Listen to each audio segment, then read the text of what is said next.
তো তারপরে ইউজ করছি পার্পেলের একটা প্যালেট। তো এটা থেকে একদম ডার্ক শেডটা নেব।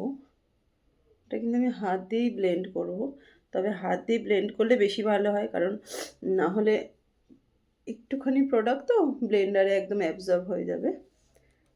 যেখানে তোমাদের হাইট করার প্রয়োজন আছে সেখানে তোমরা হাইট করবে।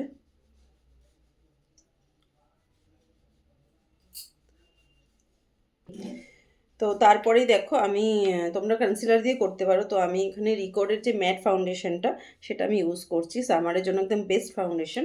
তো এটাকেই মিক্স অ্যান্ড ম্যাচ করে আমি একটা আমার শেড রেডি করবো, সেটাই তোমাদের সাথে শেয়ার করবো।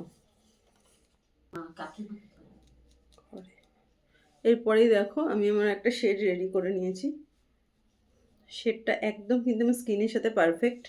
তো তারপরে ড্যাম বিউটি ব্লেন্ডার দিয়ে ভালো করে ব্লেন্ড করব।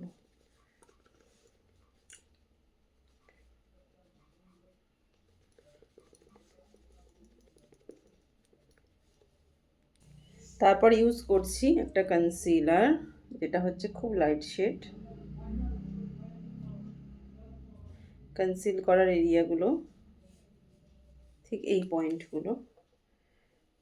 তারপরে ড্যাম বিউটি ব্লেন্ডার দিয়ে সেম প্রসেস